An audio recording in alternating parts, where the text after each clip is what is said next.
But I feel like there are a couple of reasons that I'm not a huge fan of this cameo from Percy. Sorry if you can hear someone's like mowing their entire lawn. As if you would mow a part of your lawn.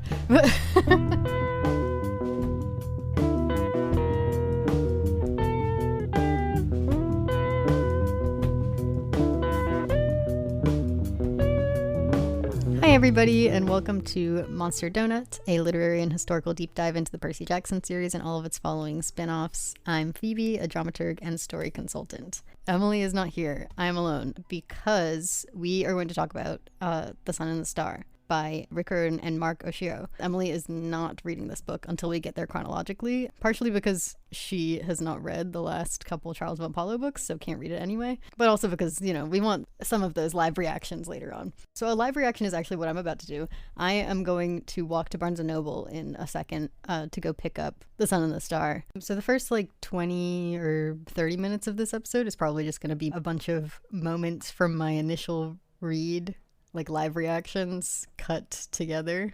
I'm probably just gonna use like a Magnus Archive style tape recorder click to note when I stop and start recording, just so that you know what's going on. And then the end of this episode is gonna be me after reading the book talking about my thoughts. But before I go do that, I figured I'd sit down here and record some predictions, I guess. So, first of all, the voice that Nico is hearing, definitely not Bob. Like, I'm sure it's a trap. If it's not, I'll be shocked. It might be Bob's voice, but if it is, he's being used to lay a trap. Who's actually calling him? I feel like it's probably someone we've never met. I'm not too sure about what's going on here, and I don't feel like I know enough about, like, Greek myths and Tartarus in general to, like, guess if it's not someone who's already been introduced in the series. As far as people who have been introduced in the series, I do expect them to run into Misery again, just because that was such an iconic scene, and we know that she's met Nico before, and so I'd like to see her interact with Nico again. And I also want to see the Arai, I think that's what they were called, the curse spirits, because that was like, I loved that scene in House of Hades. Both of these monsters, or gods in Misery's case, are a great chance to explore Will, and that's another thing that I'm thinking about, is like, what are the best situations that we can put Will in that will make things very bad for him, and so will be a good place for character development, or like just character insight. I'm also expecting to see Nyx. I think that's basically already been spoiled at this point, that like, I think we all know that Nyx is showing up. You know, there's a scene I've been craving for a very long time, and this might be an interesting place to do it. When House of Hades was about to come out, I was so sure that Percy and Annabeth, while they were exploring, were going to run into like the discarded pair of flying shoes that Luke gave Percy. And like, you know, obviously it would have been fun to see Percy and Annabeth come up against that, but seeing two characters who have no idea what they're looking at, but we know what they're looking at, might be fun. So I've fingers crossed for the scene that I came up with when I was 17 years old. What else? I know I'm assuming Percy will show up, and it's gonna be in a scene that makes me mad, because I'm assuming that the scene is like Nico and Will go to Percy to hear about their last encounter with Bob, so that Nico and Will know what the situation is before they go down to Tartarus. And either Nico's gonna have to keep it like very secret that he plans on going to Tartarus after Bob, or everything in it is gonna be totally out of character, because I'm imagining a situation where Percy would hear that Nico is going into Tartarus again, and he wouldn't like try to stop him or go with him, because like we know from the Percy Jackson series that every time anyone is in danger, he is following them. You know, it's the reason that the first couple quests even happened, was because someone was in danger and he couldn't allow them to go without him being involved. And so just the idea that after all of this, even though it's like books and books since he's done something like that, I don't believe that he's developed to a point where he can like let Nico go. I think he's actually gotten worse in that regard, that he would never let someone go like that. I think that's enough predictions for now. They're not like very specific, but I'm also really bad at predicting things, so I'm sure half of them are wrong, but we'll see. So I'm gonna go to Barnes & Noble now, and I'll be back in 2 seconds for you guys, but in like an hour for me. And I'll probably, you know, check in, you know, I'm gonna say every 50-ish pages, but I'm really just gonna turn the mic on whenever I start having big thoughts while I'm reading. So could be every 2 sentences, could be once every 100 pages, which I doubt, but see you in a bit. Bye. Okay, I'm back, and I have The Sun, the Star in my hands. I also just read through up to where that initial preview was, which was like the first 60 pages, which, you know, I'd already read. I do want to say I completely forgot that the first line was, Nico D'Angelo, why don't you tell me a story? Which I can't believe I forgot when, like, I've made my brand talking about storytelling in Percy Jackson. Because so much of when I talk about the way that Percy approaches storytelling has to do with, like, it always hinges on that one moment in The Titan's Curse when he decides to take on the main character role so that Nico doesn't have to go through being the child of the prophecy. And so the fact that Nico is now the star of his own book, and we start with placing him within a story, which is exactly what Percy was protecting him from. But yeah, the main things from these first 60 pages, I mean, the standout thing overall for me is that, like, huge dream sequence. I have been thinking about that since first reading the preview. I feel like I almost have to go, like, moment by moment, but I'm not going to. I'm going to just point out the big things, which, like, that appearance of Bianca lying in the bed next to him. Haunting, terrifying, so sad.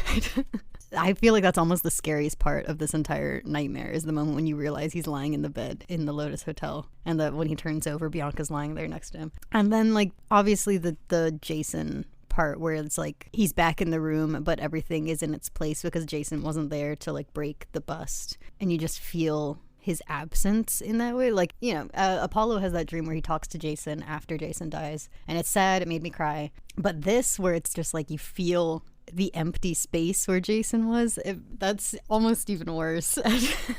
But the other thing that really is the thing that I latched onto the first time I read this part is the way that Percy is depicted. Like, he's almost this very distant, larger than life, not just physically, because I know he was, like, huge at that one point, but it's like you've got that depiction where Nico describes him as being like the size of a Titan, and then you've got the moment at the beginning of the dream, but I think right before the dream even starts, Nico is thinking about when Percy dragged Iapetus into the river and took all of his memories from him. It feels so, like, matter of fact, almost like you're recounting a myth about, like, Hercules or, I don't know, just any of the heroes. It's something about pulling someone into a river. It just feels more Hercules to me.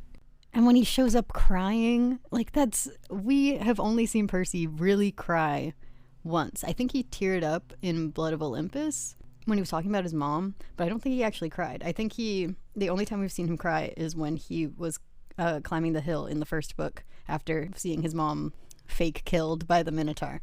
And so that moment is, like, so, I don't know, I'm so sure that Percy's going to show up in this book and it's going to make me angry. But the fact that we are setting him up, if he does show up in this book, as this hero that's, like, sort of distant from us and a little bit scary, I don't know, there's, like, this overwhelming feeling to the way that Percy's written in this dream. And so I'm curious about, if Percy does show up in this book, what that's going to feel like. Also, the bridge scene, oh my god, I'm, like, reliving all of the thoughts that I had when I first read this. Michael Yu showing up and on the bridge in one of my favorite scenes from the Last Olympian. Like, Kronos coming toward them, but not as Luke, as, like, just as Kronos. I don't want to start theorizing because I'm going to be wrong, but, like, part of me is like, what if we encounter, I don't know, something that's left of Kronos? I feel like Kronos is important in this book just because it feels weird to include that scene, unless Mark is like me and is like, I love this scene where Percy kills Michael Yu. I have to include it somehow. Also, I assume this scene, you know, if it's not foreshadowing for, like, something to do with Kronos later, it's almost definitely foreshadowing for Will talking about what happened to Michael, because that is something that we probably should talk about, the fact that his brother was killed by Percy, and then Will just, like, had to ride with Percy back to the plaza and heal Annabeth and, like, act like everything was fine when he was now the counselor of the Apollo cabin. First Lee Fletcher died, and then Michael Yu died, and now it's Will, and it's like, this cabin's super cursed. And I expect that conversation to come up, especially because we're talking about this scene. Do I have anything else to say about this scene? Just, like, first impressions of the writing in this book. I like that Mark is clearly bringing more of a concern for the character's emotional world. I feel like that's not something that we deal with a lot when it's just Rick writing it. You know, it definitely reads and feels very different Not in a bad way so far. Just in a, this is clearly someone else's take on the Riordan verse, which is fun. We'll see how I feel about that after I get past this point. But I'm gonna go read the next part now, and I will be back soon. So I just read the Percy scene. I'm gonna try not to be a hater. Okay, first, just like before we get there, I like that Will is scared, and I like that we're like taking some time for them to deal with that. I was also really surprised that they made it from camp to Percy's apartment with no monster run-ins. Like, I was, while they were on the subway, I was like, something for sure is coming for them. When they were on the train, it was like very not Percy Jackson for them not to run into something. Yeah, so I feel like I've already said why I'm not a huge fan of this scene preemptively. But to start off, there are two things that kind of bothered me about this. One, what I already said, which is that Percy hearing that Nico is going to Tartarus, you know, he has that moment where he's like, obviously you're not doing that. Like, him and Annabeth are both like, I must have heard you wrong, because there's no way you're going back to Tartarus. And Nico says, well, I'm going whether you want me to or not. And the Percy that we know would obviously be like, then I'm coming with you. If not in this scene, we'd see him like halfway through the book, which obviously I haven't read the rest of the book, but I assume just based on the way that this scene went that Percy is not coming back in the middle of this book, having chased Nico down into Tartarus. But that's what he would have done in, like, that's what he does in the Titan's Curse, that's what he does in Sea of Monsters. Like, there's no way that he's letting someone who he cares about go somewhere that dangerous and not feel that he needs to go with them to make sure they're safe. Like, that's just like such a core part of who he is that it's the plot of several books. Especially because he feels so protective of Nico half the time. Yeah, him just sitting here and giving advice, being like, as long as you have each other, like, shut up. And the other thing that bothered me is just like that Annabeth and Percy have like forgotten Bob, are somehow to blame for him being stuck down there. I understand blaming Percy for completely forgetting about Bob after wiping his memory, but continuing to act like he's forgotten them when there was that whole, you know, he tells them to tell the stars, he says hello or whatever, and they do. Like, that was the whole point of the end of Bob's part of House of Hades, was like, hey, you forgot about me, but remember me this time. And then Percy and Annabeth go, and they do. There's nothing to blame them for. And if they did blame themselves, again, Percy is 100% going with them on this quest if he blames himself. And honestly, Nico should have anticipated this, which he says he should have anticipated Percy's reaction, but he should have really anticipated that Percy would want to come with him and, like, I don't know, found some other way to get Percy to give him, it wasn't even for information though. I thought they were going to go talk to Percy to get information on like what happened to Bob. But, oh, you know what? This is the other thing that bothered me. I'm sorry. Percy and Annabeth go through this horrible, traumatic event in the House of Hades. And then Blood of Olympus, we see them never talk about it. And when they do talk about it, it's, you know, Percy to Jason, but Jason not really knowing how to comfort him. And we leave it at that. And then Annabeth has this conversation with Piper where she's like, Percy really scared me, and I don't know how to talk to him about it. And, you know, it's just like they're having these conversations without each other. They were in a place the last time that we really saw them where they were having trouble communicating about everything that happened to them in Tartarus. And then the way they talk about it in this book, it's like they're on the same page in a way that they shouldn't be. I don't like the idea that this conversation that was separating them happened off screen. This book would have been the perfect time to deal with that, and we're not dealing with it. And I don't think Percy and Annabeth should have been in this book if they weren't going to deal with some of the Tartarus trauma that they've been just sitting still in since House of Hades, because they didn't get a point of view chapter in Blood of Olympus when they should have. Or at least one of them should have, so that we could handle all of the stuff that it just, because they went through this huge development, and then we were like, you get one scene to maybe sort of work through it, but all you really do is admit that you have some sort of trauma from it, but not actually deal with it. And especially not deal with it with the person who you went through it with, who you actually need to deal with it with. Okay, as long as the rest of this book is good, this episode will not be me just complaining into the microphone, but this is something that I'm actually very passionate about, is the fact that we didn't deal with what happened in Tartarus. And so I am going to complain about it here. But Anyway, I also read the chapter after this where they go to Central Park and they go down into the underworld, and I liked it. I like that Mark is bringing a real like heaviness to the darkness. Everything feels more dangerous, and we're spending our time in the scary parts. Like, you know, the dream is a great example of it, but also this chapter. And I think there's a chapter after it where they're continuing to try and get into the underworld, and they just keep getting turned back, and it feels like he lets you sit in the horror, which is nice, because I am imagining this scene happening in like a normal Percy Jackson book, and it would be short. It would be maybe a page. And also just, I knew something was going to go wrong when we walked into the doors of Orpheus, and then Nico turns around to look at Will. I was like, come on, Nico. So I'm expecting some kind of Orpheus. You're to see something from this book. We'll see. Okay, moving on. I will be back. It looks like there's one of these little like boat interludes every like 50 pages or so. So maybe I'll just check in at the next one of those. We'll see. Hey, I just finished this section of the book where all of the pages are black, which if you're listening to the audiobook, that I'm assuming they don't mention that the pages in the book have just all turned black. And maybe weird to say, but I missed Tartarus so much. The Tartarus scenes in House of Hades were just like so iconic, and they definitely captured what it was about Tartarus that I enjoyed so much. Although my favorite part of the Tartarus chapters is Misery, and we completely skipped the fact that Nico met Misery while he was in Tartarus, and that didn't happen in this flashback, which is unfortunate. But we did see Nyx and see the blisters and like the moving, living Tartarus. So we did get some of those elements of it that I really love.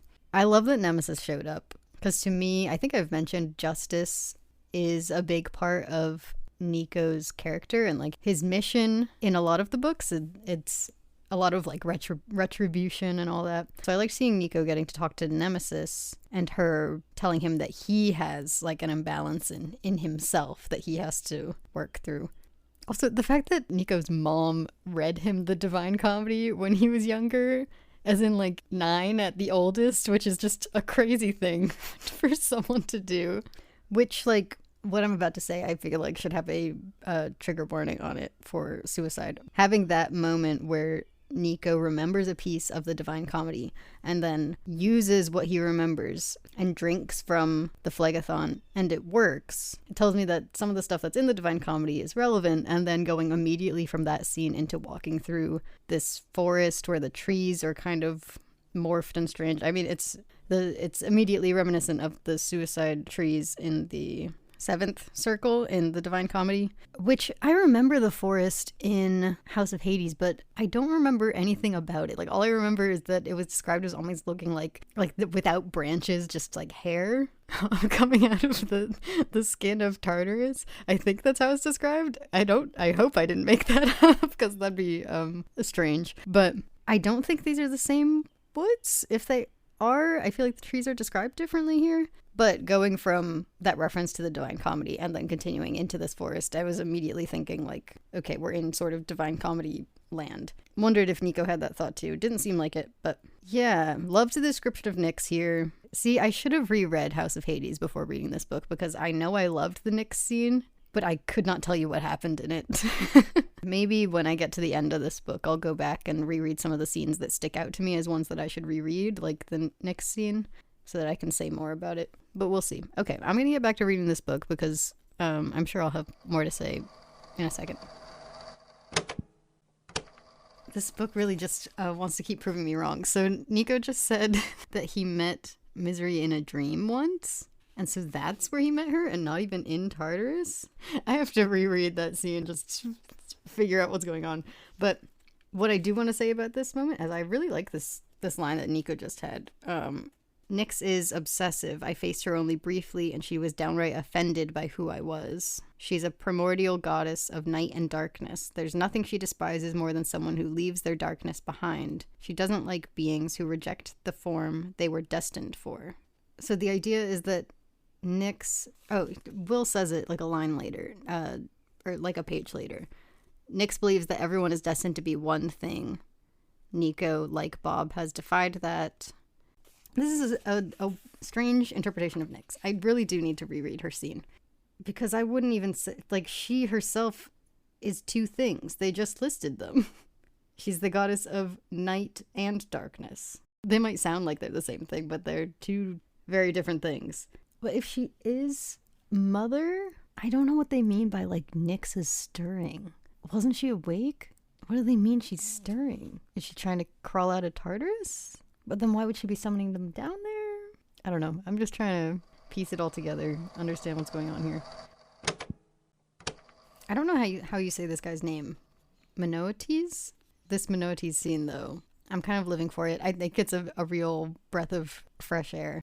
Because I feel like so much of this book hasn't felt like a Percy Jackson book, which is fine. But there are like certain pillars that I feel like I'm looking for and I'm not getting them because like it's being written by someone else. And so this feels like a real classic Percy Jackson scene. Just, you know, this bull man not letting them pass until they finish some task. And we even have like this reference of Nico saying, okay, let's make the usual unfair trade. We complete some inane task for you. You let us pass without interference. And then Minoetes saying, isn't that what heroes are for, Nico? Which is reminiscent of a lot of what Apollo and Hermes said in those short stories that we talked about. The Staff of Hermes and the Singer of Apollo. Both of them say something similar. Especially Apollo, I know, is like, this is exactly what heroes are for, to do stuff for us.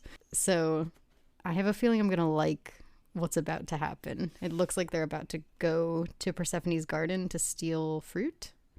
Also, I really like the world building that's going on here with the Nectar and Ambrosia farm.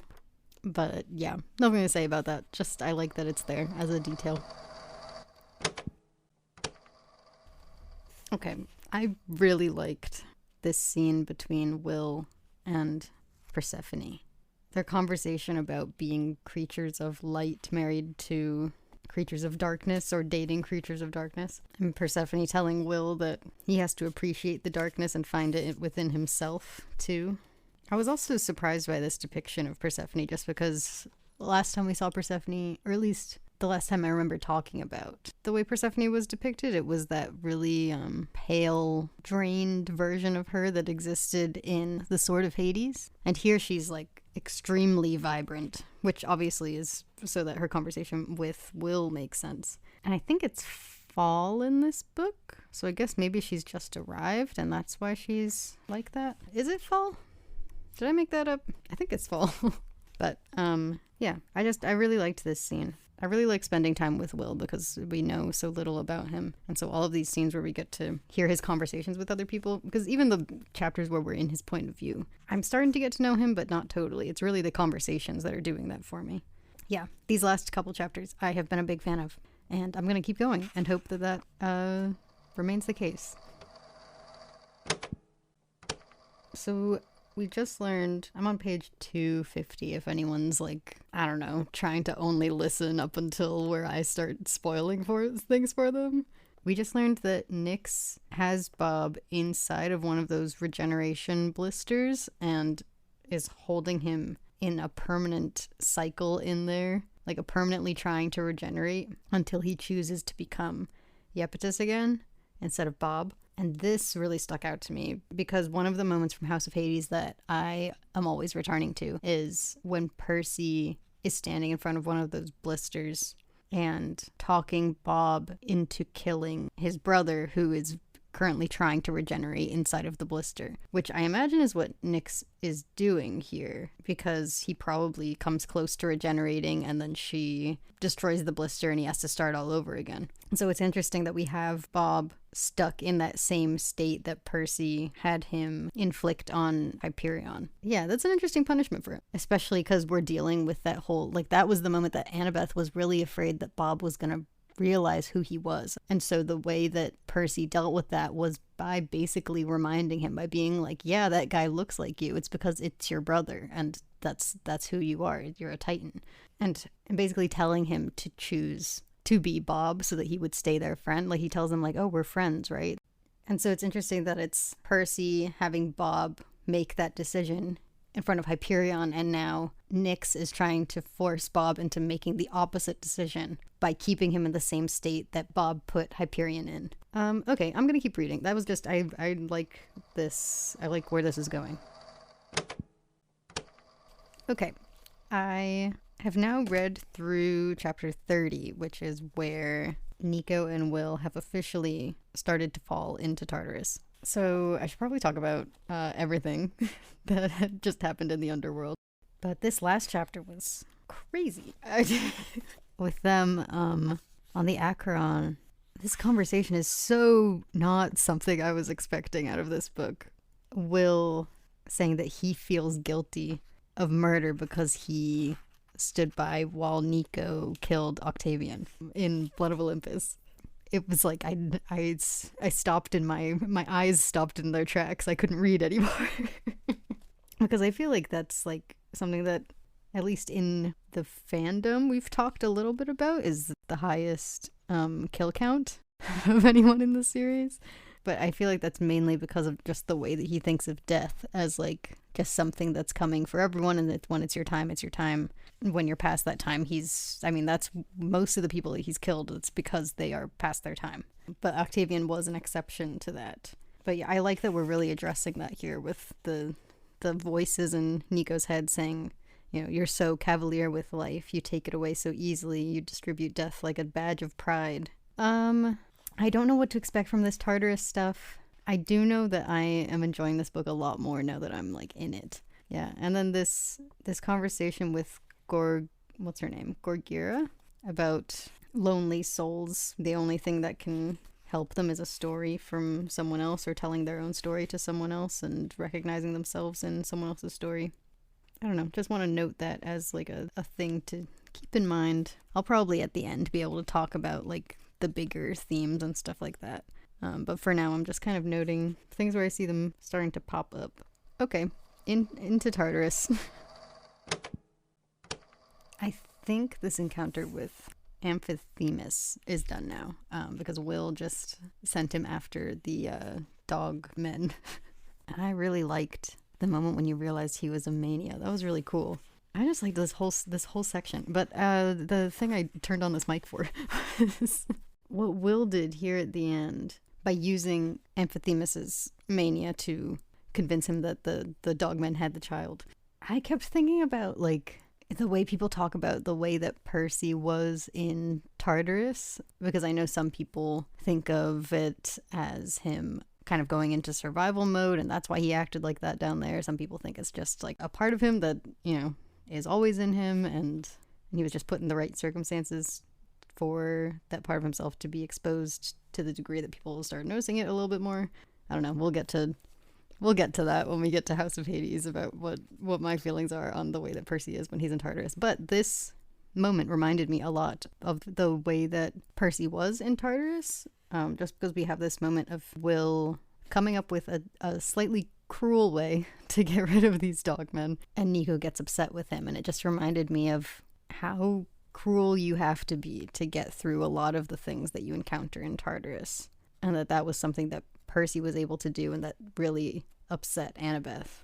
And you'd think, considering Will and Nico's dynamic, that it would have been the other way around, but it's interesting that we're starting ourselves off with Will immediately doing something that upsets Nico, because this is sort of the exact situation that we were just talking about with Will standing by while Nico killed Octavian, but now that we're here, it's flipped. So I'll be keeping an eye on that. We'll see if it goes anywhere. Also, Small Bob's here, and that's cool. Anyway, that's enough. Goodbye. So I just hit record basically as I'm reading, because we just got this moment where they ran into the clearing where Misery usually is, and she's not here, which we just had the exact same situation with Damison, them going to his house and him not being there. And I'm just getting a weird vibe off of it. Like, they're in these places where Percy and Annabeth once were, and it's just sitting empty. It just has like a haunted vibe. It's like you can feel Will and Nico following in Percy and Annabeth's footsteps. Oh, you know what?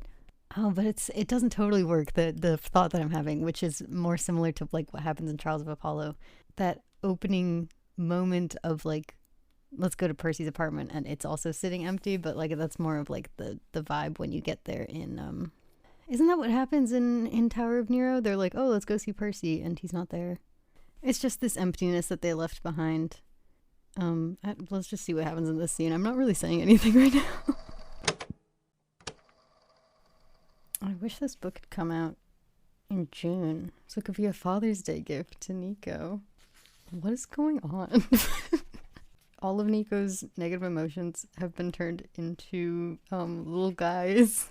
I feel like it would almost be healing, though, to see every negative emotion that you've had and, like, isolate each of them and make them just a little guy who's running around, and that's that emotion. And then it's, like, separate from you.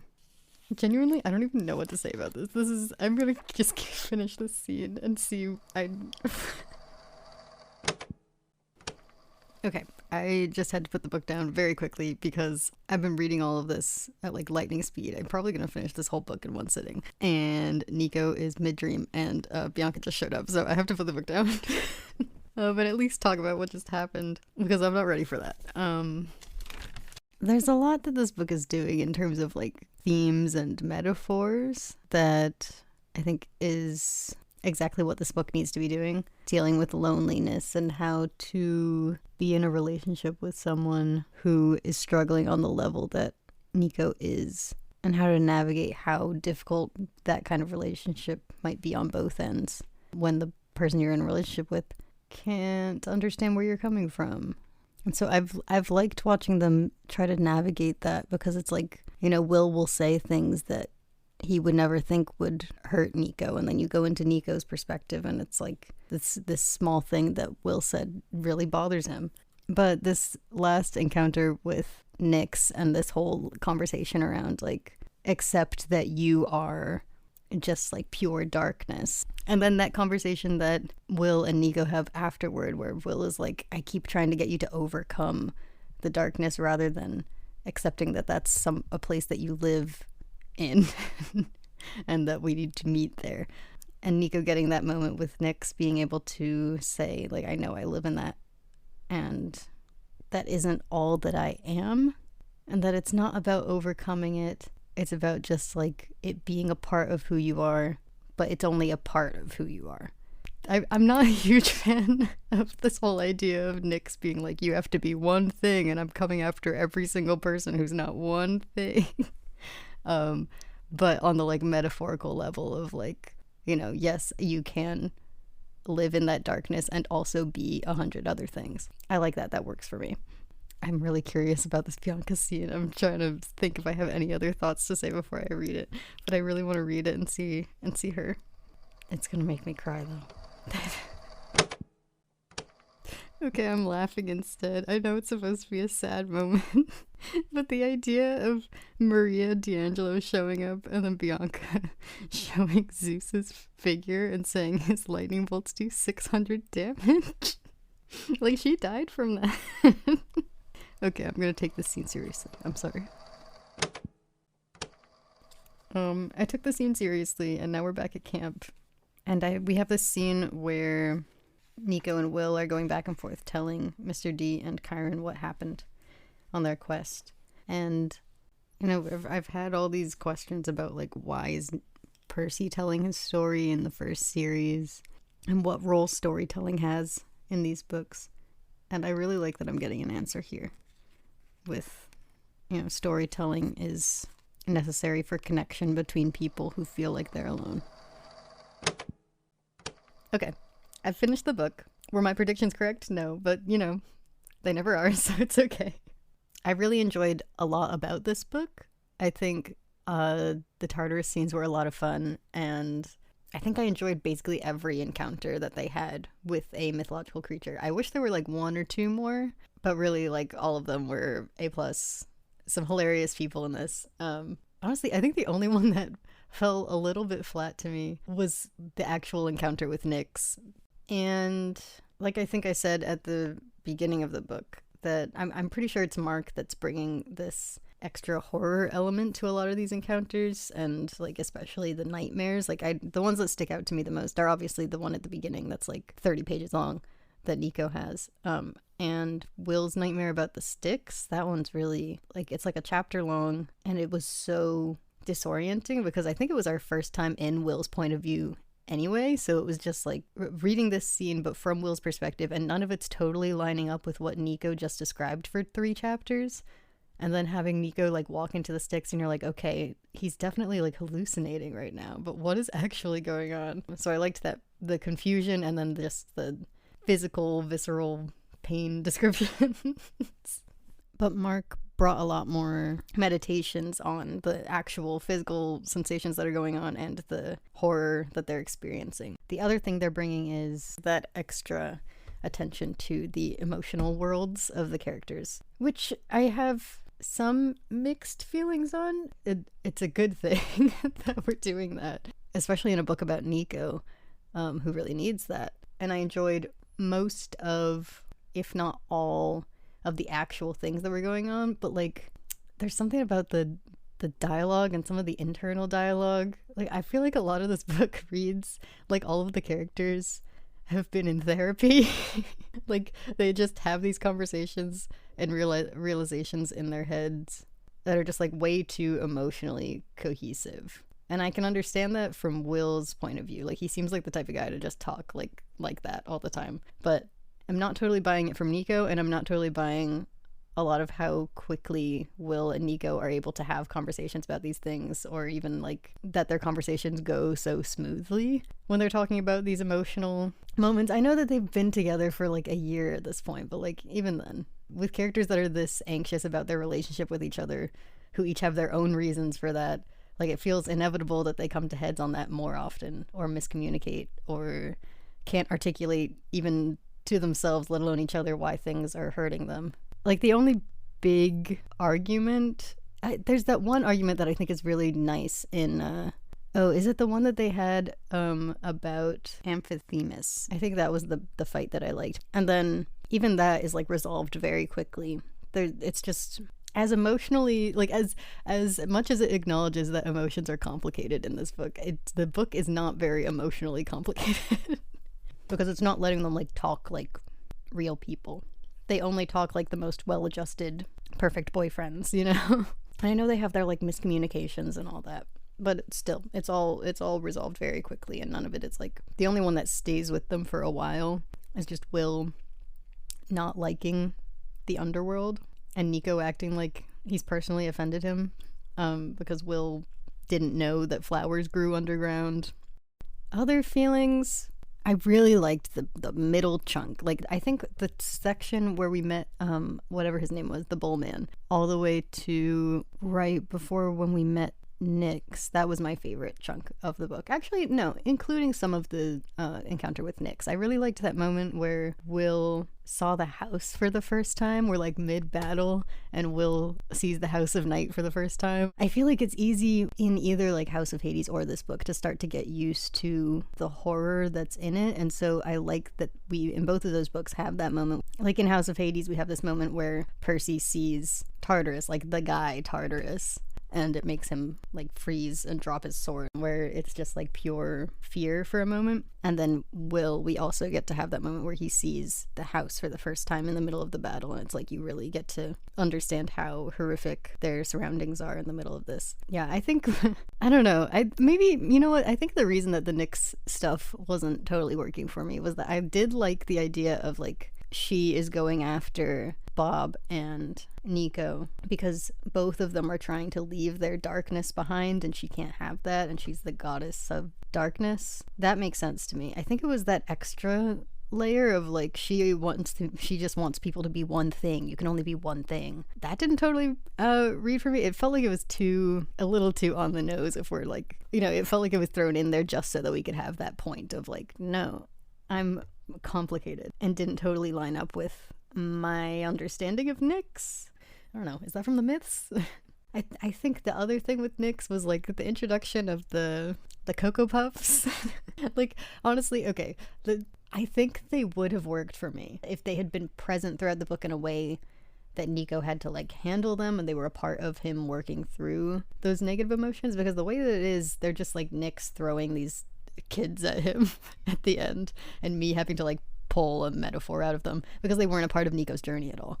I think that's my issue with Nyx, is that there's like so much going on with her. Those kids did not need to be there. That extra element of like wanting everyone to be one thing didn't need to be there. All it had to be was embrace your darkness. I'm coming after people who are not embracing their darkness like they should. End of sentence. Like it there was just so much going on with her that wasn't working for me, so that the thing that was working for me wasn't coming through as clearly. I think like my main like complaints about this book were just that, and then like there's a lot of weird details that just feel inconsistent with what we already know of the series. Like I already said about Percy, I already went on that rant. I'm not going to do it again. Don't worry. But also, like, there was a moment where Will thought to himself that he didn't know when he would ever see Apollo again after he became a god. After we made a point of Apollo building his relationship with his children and wanting to be there, I understand being wary of that relationship still from Will's point of view, but it felt dismissive of, like, an entire book series.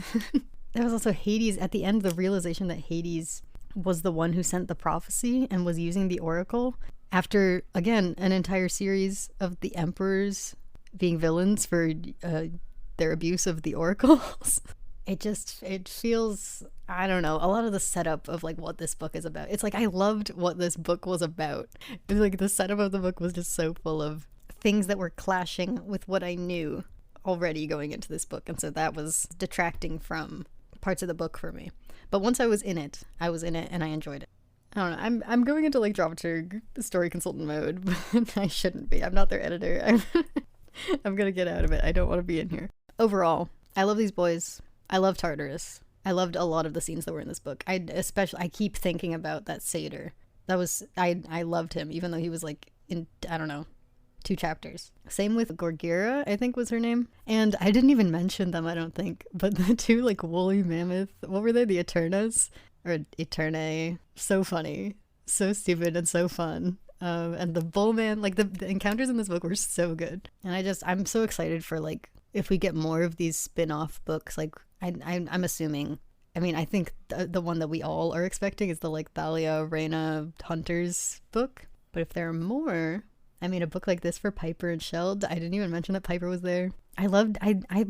When I started that scene, I was like, this is strange. Why is Nico calling her? Because Nico and Piper are not friends. But then getting to see that scene, Nico being like, I want to be friends with you, but we can't start this friendship until we talk about Jason. That part did make me tear up. You can't bring up Jason without me tearing up. But getting to see Nico reach out and try to make a connection with someone who he is such a like kindred spirit with, you know, 2 gay people dealing with the same loss. I hope Emily's not listening to this episode and getting spoiled right now. And also we know from Piper that she spent a lot of time feeling like she was out of place and like she didn't belong. You know, she has that moment in The Burning Maze that I will probably talk a lot about when we actually get there, where she says that she doesn't totally feel like she belongs in either world because she hasn't been able to totally connect with her indigenous heritage or with like her Greek mother, and so it's like, where am I? And so like I feel like they have so much that they have in common, and that they could like, it is a friendship that I would love to see. I would love to see that. And so having Nico reach out to her, I just, again, the dialogue in the scene kind of felt like they were both in therapy, but it's fine. I thought that was such a moment for it to like end on, to get to see Nico reach out to people, especially people like him, and to like start building a community. I want more Piper. I want the Piper book, the Piper Shell book, where they go into Tartarus. Okay, more developed thoughts on this will come once we actually reach there in our big reread. And then we'll actually get to hear Emily's thoughts and also a little bit more elaboration on the mythological aspects, because I obviously don't know anything about them. Yeah, I'm excited to come back to this book. I'm really excited to like reread this book for that future episode and like sit and analyze it instead of just sitting here and saying every thought that comes into my head. The bead, you know what? I'm gonna give it a bead. I'm gonna give it a bead, and then in you know, however many months it takes us to get to the Sign and the Star, maybe that bead will change. But my bead for this book is oh, you know what it is? It's it'll be a black bead, but with Will's like sun lamp that he's carrying around in the middle of it. That's what it's gonna be, his little like sun orb. I got it. That one's not changing. That's gonna be the same in a couple months. Just you wait.